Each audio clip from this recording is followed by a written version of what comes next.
Welcome back to Broken Bobby's transformation page. In the late 80s, I became involved with drugs and would eventually become part of that lifestyle of trafficking, addiction, and violence. Over the next 20 years, I would be in and out of jail and prison. If you're thinking about trying something or you're dealing with addiction, your life don't need to go down the same path mine did. I hurt a lot of people, both physically and emotionally. These are my stories of how I transformed my life, and you can too. Let's get. Hey guys, welcome back to the channel. As you can see by the thumbnail and the title, tension on the yard and what it feels like, what to expect, uh, just some prison and jail knowledge in general. So before we get into the video, if you're new to the channel, subscribe, smash that like button, drop a comment, share the video. It's really helping us to grow. We're quickly approaching 1,500 subs, so I thank you all for those of you that have been rocking with me for a long time, and for the new ones as well. Welcome to the channel. Don't forget to hit that notification bell so that anytime I drop a new video, you will be informed. And you can check it out when you're ready, and also when I go live, which is typically on the weekends. So you go out to yard in prison. Typically, you're going to see a lot of things going on the yard. There's people out wheeling and dealing. There's certain areas that belong to certain people. You know, you'll have the Sureños over in one spot. You'll have the white guys over in another spot. Bloods, Crips, others, whatever, whoever may be on that yard, they're going to be in their spots. And on a normal, typical day, you'll see guys playing handball, people walking laps, people doing pull-ups or dips maybe, or burpees, whatever, you know, whatever their program is. And as you spend more time out there, you'll get to know what a normal day looks like. Now, when there's a issue on the yard, it tends to get quieter because a lot of times everybody knows what's going on, whether it be within your own people or even other groups.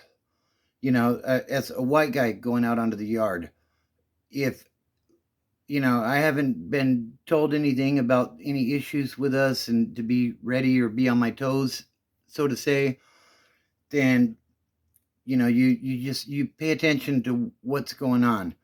If the yard gets quieter and people are grouping up, you see the blacks grouping up over here and the southerners grouping up over here, then typically if you know, if we're not participating in that, then what we're gonna do is we're gonna group up as well because there's safety in numbers, and we're gonna do our best to stay out of the way if something does happen.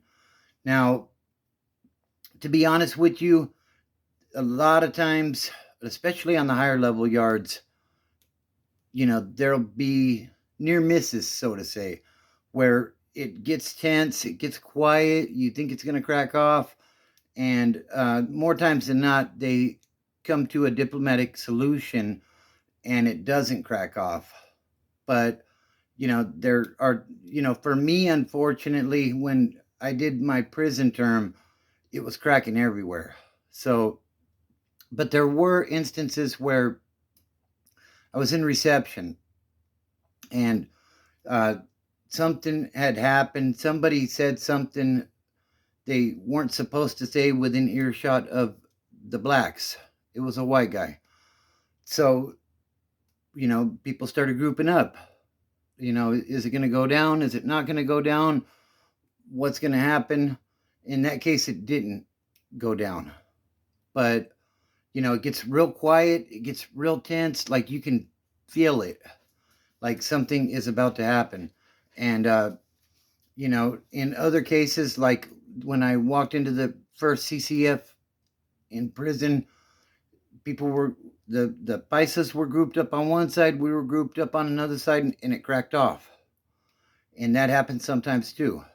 So, you know, there was another time in reception where I was upstairs, I was talking to the guy that had the keys for the woods, and all of a sudden the tone changed in the building. It got quiet, and the blacks were grouping up downstairs, but they were grouping up as Bloods and Crips. Now, at the moment, there's no way to tell that. Everybody's wearing the same jumpsuit basically in reception. So, but our guy that had the keys, he said, "Hey, get those white boys out of the way down there," because there were still some white guys down there, and they weren't aware of the trouble that was brewing.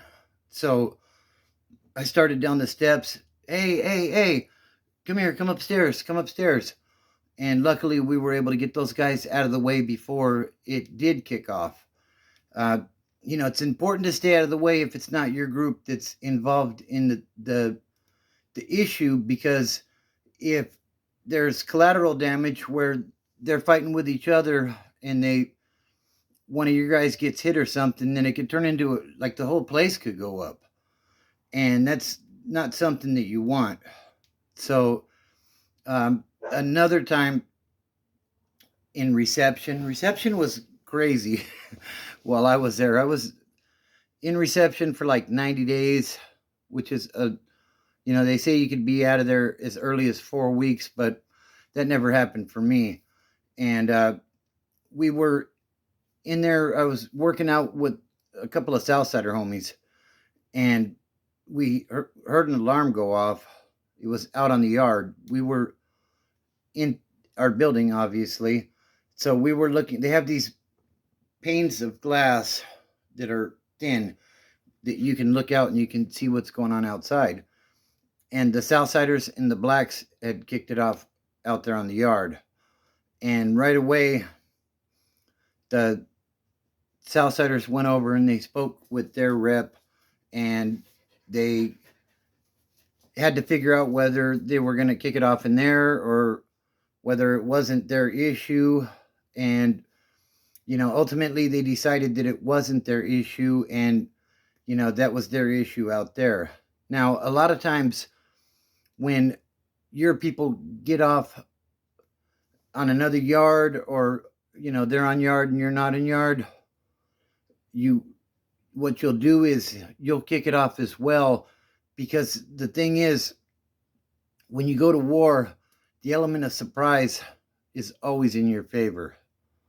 If you say that it's not your issue, and it's a dead issue, the opposing factor may decide that it isn't a dead issue, and it's more in their favor to kick it off with you.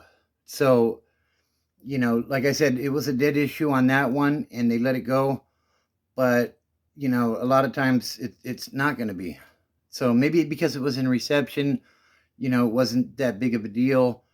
But like I said, a lot of times if one yard goes, they'll start kicking it off on all the yards if they're catch wind of something happening on one of the other yards. So yeah, that's kind of what it's like when you get to prison, you get out to the yard. Like I said, the thing is, you get to see what's going on out there, and you see what's normal. Typically, a prison yard is loud. People messing around and doing different things. Like I said, working out, kicking it with their homies, playing cards, whatever it is, making a spread, even, making a shot of coffee. Like you can look around and you can see, okay, this is a normal day. And, and that's not even always, there's not always a warning before a yard goes off. It could be, halfway across the yard, something could happen where maybe there was a disrespect issue, or, whatever the issue may be, and it just spontaneously goes up. That type of stuff happens also. And when it does, you need to run over there and as quick as you can and get involved. The last thing you want to do is be in a hurry to get down, because the COs are going to be yelling, down on the ground, down on the yard, everybody down. That's the last thing you want to do. Last thing you want to do is be the first one on the ground when something kicks off.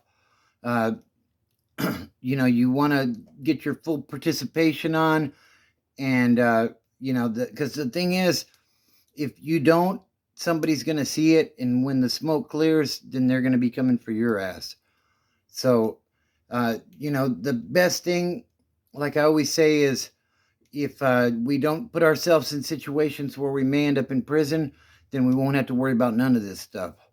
So I hope everybody's week is off to a good start. Let's do good things this week. Family, fitness, and freedom are the things that allowed me to get my life together, and they can help you as well.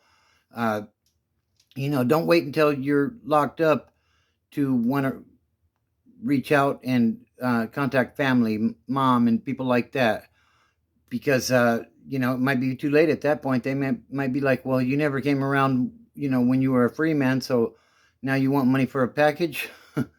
you know so let's show the family some love. Let's take care of our families, and let's do big things out here on the streets. Anyways, I hope you guys enjoyed the video. I'll probably be dropping some shorts during the week, so be on the lookout for those as well. Like I said, if you're new to the channel, subscribe, smash that like button. If you enjoyed the video, drop a comment, let me know what you think. Also, share the video. It really is helping us to grow and get the message out. So shout out to you guys. We are coming up on 1,500 subs. Thank you very much. Also, hit that notification bell, and you can become a member of the channel by hitting that join button and taking a look at the different levels of membership and selecting one. That will be a reoccurring monthly payment, but if you feel that it's not worth it, you can cancel that at any time. So, like I said, let's make it a great week, and don't look at the mountain. Just start climbing.